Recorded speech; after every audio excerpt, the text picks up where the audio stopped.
Last term पे हम लोगों ने इथोलॉजी को स्टार्ट किया था, एनिमल बिहेवियर को, टैक्सेस को पढ़ा था, टैक्सेस क्या होते हैं, कितने टाइप के होते हैं, और आज हम लोग पढ़ेंगे रिफ्लेक्सेस को। मेरी वॉइस क्लियर हो रही है आप लोगों को? चैट बॉक्स में डालें, वॉइस क्लियर हो रही है कि नहीं हो रही है? ओके, ठीक है। तो टैक्सेस के बारे में हम लोग बात कर चुके हैं और आज हम लोग रिफ्लेक्सेस को पढ़ेंगे। रिफ्लेक्सेस क्या होते हैं? देखिए स्क्रीन पे आपको रिफ्लेक्सेस के बारे में डेफिनेशन भी लिखी हुई है और एक पैटर्न भी बना हुआ है, आपको दिख रहा होगा स्क्रीन पे। तो रिफ्लेक्सेस एक्चुअल में है क्या, उस दिन भी मैंने बताया था, थोड़ा सा तुम लोगों को शायद ध्यान भी होगा कि रिफ्लेक्सेस को बताया था कि कोई भी स्टिमुलस है, उस स्टिमुलस से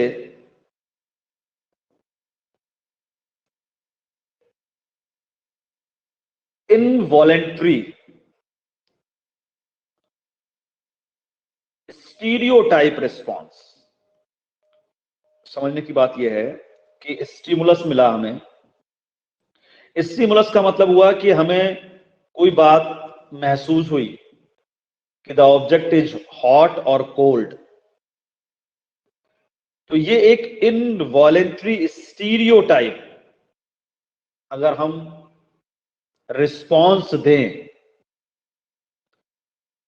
उस पर्टिकुलर स्टिमुलस के अगेंस्ट, मतलब ऑब्जेक्ट ठंडा है या गर्म है, उसके अगेंस्ट जब हम रिस्पॉन्स देते हैं, उस रिस्पॉन्स को कहा जाता है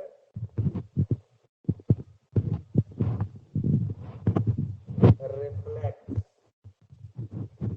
यानी कि स्टिमुलस के अगेंस्ट होने वाले रिस्पॉन्स को हम रिफ्लेक्स बोलते हैं या रिफ्लेक्स एक्शन बोलते हैं। और जो ये रिफ्लेक्स एक्शन हो रहा है, ये सेंट्रल नर्वस सिस्टम के द्वारा काम करता है, कंट्रोल होता है। अब इस रिफ्लेक्स एक्शन का रास्ता क्या होता है? ये रास्ता बना हुआ है, एक रास्ता क्या बना हुआ है। सबसे पहला स्टेप क्या है उस पाथ का, यानी कि रिफ्लेक्स एक्शन जो होता है वो कैसे होता है, ये बात हम समझने की कोशिश करेंगे कि आखिर उसमें क्या क्या हो रहा है। हमने अभी बात कही कि हमें कोई ना कोई स्टिमुलस चाहिए। स्टिमुलस कौन पता करेगा? स्टिमुलस पता चलेगा हमें रिसेप्टर ऑर्गन्स के द्वारा, यानी कि दोबारा से फिर वही एग्जांपल, ग्लास बहुत गर्म है, बहुत ज्यादा हॉट ऑब्जेक्ट है, हम उस हॉट ऑब्जेक्ट को पकड़ेंगे, किससे? फिंगर्स से पकड़ेंगे। तो जो फिंगर की जो टिप्स हैं, उन टिप्स पर नर्व्स हैं, वहां पर भी हमारी, तो वो नर्व जो हैं वो क्या कर रही हैं, वो सेंस करेंगी, यानी कि उस स्टिमुलस को रिसेप्ट करने का काम करेंगी कि ऑब्जेक्ट गर्म है या ठंडा है, ये कौन महसूस कर रहा है? ये फिंगर्स महसूस कर रही हैं, यानी फिंगर टिप्स जो हैं वो महसूस कर रही हैं। तो जो ऑर्गन स्टिमुलस को महसूस करेगा उसे हम रिसेप्टर ऑर्गन कहेंगे, यानी कि फिंगर की जो टिप्स हैं वो क्या हो गई? हमारी रिसेप्टर ऑर्गन्स हो गई। अब ये जो रिसेप्टर ऑर्गन था, भाई हमने पकड़ा ग्लास को या हॉट ऑब्जेक्ट को, ये हॉट ऑब्जेक्ट क्या कर रहा है, यानी कि अब ये पता कैसे चला कि ये हॉट है कि कोल्ड है? तो रिसेप्टर ऑर्गन्स ने पकड़ा, वहां से स्टिमुलस सीधे के सीधे पहुंचा कहां? ब्रेन में जाएगा। काहे के द्वारा जाएगा? एफरेंट और सेंसरी न्यूरॉन। यानी कि दो तरीके के न्यूरॉन हमारे शरीर में काम कर रहे हैं, एक सेंसरी न्यूरॉन और एक मोटर न्यूरॉन। सेंसरी न्यूरॉन का मतलब है कि जिस न्यूरॉन के द्वारा किसी भी स्टिमुलस को सेंस किया जाए वो न्यूरॉन कहलाता है सेंसरी न्यूरॉन। यानी कि फिंगर की जो टिप्स थी वहां पर जो नर्व है उसमें जो न्यूरॉन मौजूद है वो न्यूरॉन क्या कर रहा है। सेकेंड ईयर में आपने जब नर्वस सिस्टम पढ़ा होगा, पढ़ाया था हमने, तो वहां न्यूरॉन पढ़ाया था, कंडक्शन भी पढ़ाया था, नर्व कंडक्शन। तो ये वो जो सेंसरी न्यूरॉन है ये क्या कर रहा है, वो उस ऑब्जेक्ट को सेंस कर रहा है और कहां, साइनेप्स यानी कि ब्रेन तक पहुंचा देता है। ब्रेन को महसूस हो गया, यानी कि ब्रेन जब तक ये बात पहुंची तब हमें ये बात पता चल गई कि यार ये ऑब्जेक्ट जो है बहुत गर्म है भाई। तो ऐसी स्थिति में हम पकड़ तो रहेंगे नहीं उसे, हम उसको छोड़ेंगे। जब हम छोड़ेंगे तो छोड़ने के लिए एक ऑर्डर भी आएगा, कहां से, वो ब्रेन से आएगा। किसके थ्रू आएगा, इफरेंट और मोटर न्यूरॉन। मोटर न्यूरॉन के द्वारा वो ऑर्डर वापस आ गया। वापस कहां आएगा, वापस आएगा हमारी जो फिंगर्स हैं उन फिंगर में मसल्स हैं। मैसेज आया है कि मसल्स के पास कि मसल आप कॉन्ट्रैक्ट करिए जिससे कि फिंगर्स को क्या हो जाए, वहां से फिंगर हटनी है। तो हम हटाते कैसे हैं, मसल कॉन्ट्रैक्ट करेगी, उंगलियां हटेंगी वहां से, मूवमेंट होगा फिंगर्स का। मूवमेंट कौन कराएगा, मसल कराएगी। तो अब किसी भी एक स्टिमुलस को पूरा रिएक्ट करने में क्या कौन सा रास्ता चूज करा, यानी कि क्या तरीका हुआ उसका, कि सबसे पहले तो हमने सेंस करा, वो सेंस हमारे ब्रेन में पहुंचा, ब्रेन से एक मैसेज पास हुआ, एक ऑर्डर पास हुआ, वो एक इफेक्टर ऑर्गन्स तक गया और वहां पे जाके फिर हमने क्या करा, उस एक्शन को परफॉर्म कर लिया, यानी कि कंप्लीट कर लिया। तो ये जो हुआ इसे बोला हमने क्या, तुरंत एक्शन लेना। किसी भी स्टिमुलस, यानी कि ऑब्जेक्ट गर्म था, तुरंत किया गया, ऐसे एक्शन को हमने बोला गया रिफ्लेक्स एक्शन। तुरंत होने वाला एक्शन क्या कहलाता है, रिफ्लेक्स एक्शन कहलाता है।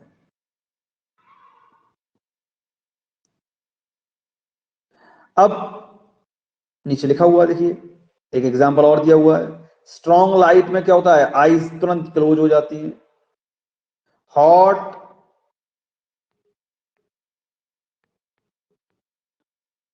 और कोल्ड वाटर में क्या हो जाएगा, क्या हो जाता है,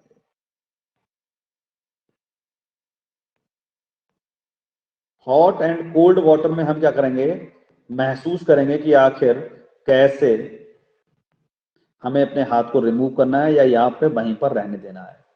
या एकदम एक और एग्जांपल दिया हुआ है कि गन की साउंड से हम स्टर्टल हो जाते हैं, जैसे आवाज निकली एकदम, बंदूक की गोली चली तो हम एकदम कांप जाते हैं, सहम जाते हैं। तो ये क्या है, ये तुरंत होने वाले रिस्पॉन्सेस हैं, क्विक रिस्पॉन्सेस, जिसको हम बोलते हैं रिफ्लेक्स एक्शन। दो तरीके के हो सकते हैं ये, एक तो अनकंडीशनल और एक कंडीशनल। अनकंडीशनल मतलब हम कोई भी कंडीशन ना लगाएं और अपने आप कोई रिस्पॉन्स आए। जैसे हमें खुजली मस्त होती है तो हम अपने आप खुजलाने लगते हैं, कोई हमसे कहता है कि आप खुजलाइए, नहीं। गिलास गर्म है, हम अपने आप उंगलियां हटा लेते हैं। किसी ने डांटा या कभी हम बहुत ज्यादा इमोशनल हो गए तो आंसू निकलने लगते हैं अपने आप। तो ये सब कैसे हैं, ये अनकंडीशनल रिफ्लेक्सेस होते हैं, यानी कि जो हमें बाई बर्थ मिलते हैं। इनमें हमें लर्निंग की और या सीखने की आवश्यकता बिल्कुल भी नहीं होती है। लेकिन दूसरा है कंडीशनल। कंडीशनल रिफ्लेक्स कैसे होते हैं, जिसको हम अपने आसपास के एनवायरनमेंट से सीखते हैं।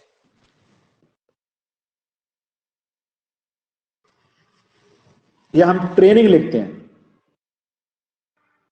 तो ऐसे एक्शन को हम कंडीशनल रिफ्लेक्स एक्शन बोलते हैं। और इसका सबसे आसान या सबसे अच्छा जो एग्जाम्पल है वो क्या है, रिंगिंग बेल एग्जाम्पल है।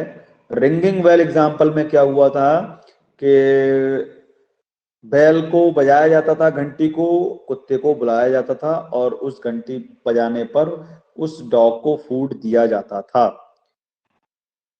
बहुत बार इसको क्या करा गया, कंटिन्यू करा गया इसको। जब कंटिन्यू करा गया तो क्या हुआ कि कुछ दिनों के बाद क्या हो गया, कुत्ता ट्रेंड हो गया कि जैसे घंटी बजेगी तो क्या होगा, हमें फूड मिलेगा। जब फूड मिलेगा तो ऑब्वियसली बात है कि सलाइवा सीक्रेट होने लगता है, वाटरिंग होने लगती है। तो जब वाटरिंग होने लगती है, कब वाटरिंग हुई, जब हमने बेल बजाई।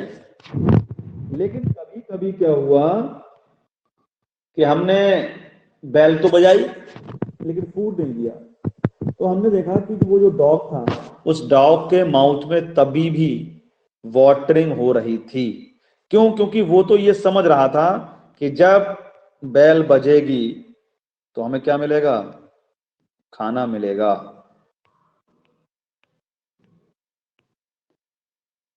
इसको बोला हमने रिंगिंग बेल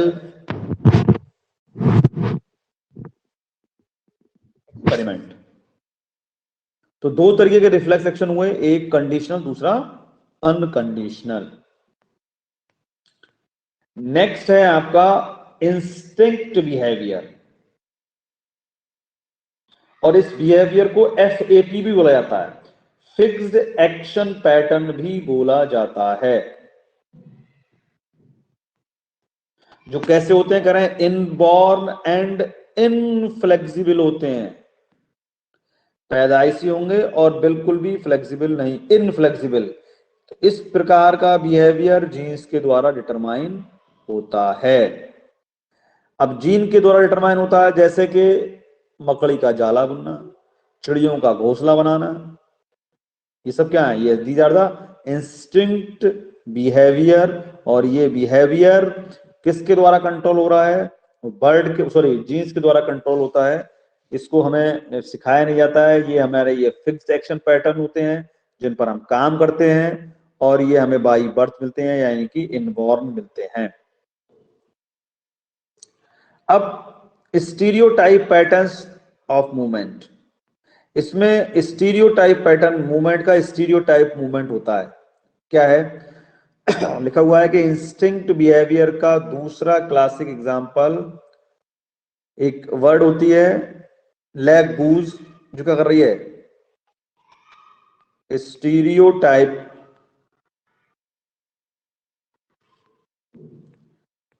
मूवमेंट को शो करती है।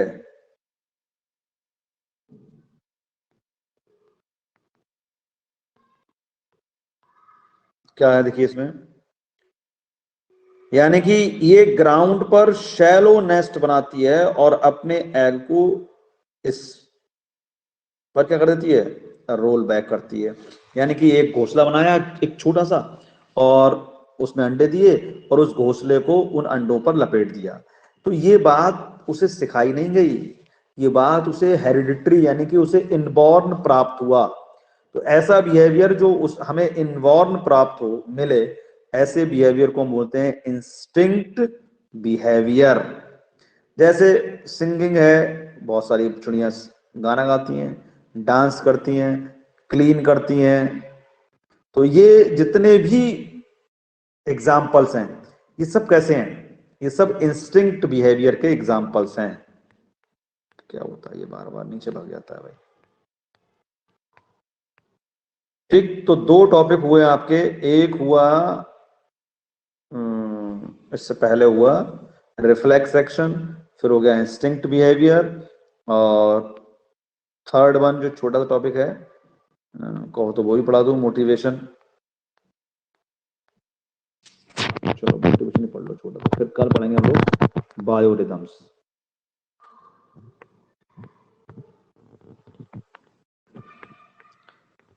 बायोरिदम्स कल पढ़ेंगे। मोटिवेशन में देखिए आपको एक फ्लो चार्ट मिल रहा है। मोटिवेशन में कह रहे हैं, क्या मतलब है मोटिवेशन का, कि motivation is a need or desire that causes a person to act or stimulus to action. Motivation कह रहे हैं एक ऐसी नीड है, एक ऐसी आवश्यकता है या ऐसी डिजायर, ऐसी इच्छा है जो क्या कर रही है, that causes a person to act, किसी भी काम को करने के लिए हमें स्टिमुलस प्रदान करती है। मोटिवेशन क्या है, एक ऐसी इच्छा है, एक ऐसी आवश्यकता है जो क्या है, जो हमें किसी भी काम को करने के लिए मजबूर करती है। यानी कि सपोज दैट हमें बीएससी थर्ड ईयर का एग्जाम पास करना है तो क्या करना पड़ेगा, हमें पढ़ना पड़ेगा। ठीक है, तो डिजायर क्या है, हमारी आवश्यकता क्या है, हमें थर्ड ईयर में पास होना है। तो अब जब पास होना है तो पढ़ना पड़ेगा, तो इसके लिए हमें अपने आप को मोटिवेट करना होगा कि अरे हमें पढ़ना है भाई, तब पास होंगे, अदरवाइज हम फेल हो जाएंगे।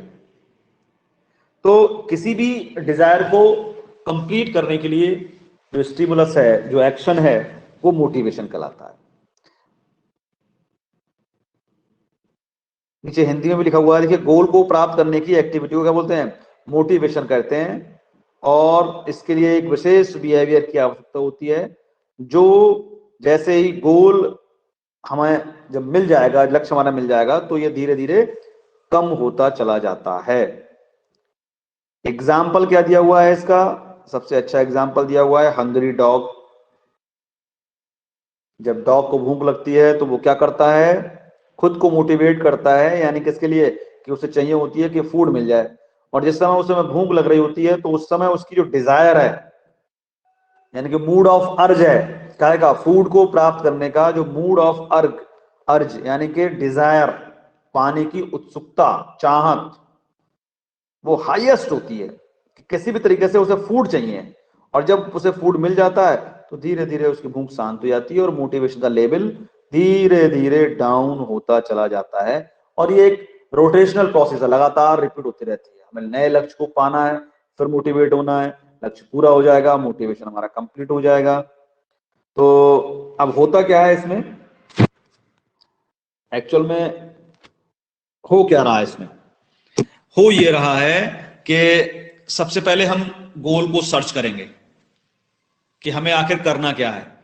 आप लोग 12th करने के बाद आप लोगों ने एक काम पहले सीख, मतलब कोशिश करी कि ठीक है हमें बीएससी करनी है। बीएससी करने के बाद यानी कि आपने एक गोल सेट करा कि हमें बीएससी करनी है। बीएससी करने के लिए आप शाहजहांपुर आए। अब आपने सर्चिंग फॉर गोल करा, गोल को सर्च करने के लिए आप शाहजहांपुर आ गए। आपने क्या करा, आपने 2-3 कॉलेजों को सर्च करा। यहाँ आपने आर महिला को देखा, आपने जीएफ कॉलेज देखना, आपने एसएस कॉलेज को देखा। यानी कि मूविंग अराउंड द गोल, गोल के चारों ओर घूमना कि यार 3 कॉलेज हैं, अब जरा थोड़ा पता लगाते हैं कि इनमें से कौन सा कॉलेज अच्छा है। तो अब आपने सर्चिंग कर ली, सर्चिंग के बाद आपने ओरिएंटेशन कर लिया गोल के चारों ओर। जब गोल के चारों ओर आपने कर लिया, अब आपको पता लगा कि हाँ भाई ये कॉलेज सही है, आपने वहां जाके एडमिशन ले लिया। जब आपने एडमिशन ले लिया तो आपका जो आपकी जो इच्छा थी बीएससी करने की वो पूरी हो गई। यानी कि जिस समय आप ढूंढ रहे थे, आपकी जो इच्छा थी, उस समय मोटिवेशन लेवल हाई था बिल्कुल, और जब आपका एडमिशन हो गया तब आपका मोटिवेशन लेवल धीरे धीरे कम होता चला गया।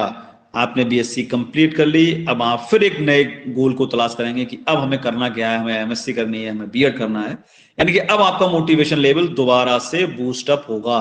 तो ये साइकिल लगातार चलती रहती है। तो 3 टॉपिक हम लोगों के आज कंप्लीट हुए हैं। पहला रिफ्लेक्स एक्शन, दूसरा इंस्टिंक्ट बिहेवियर, और थर्ड हुआ मोटिवेशन।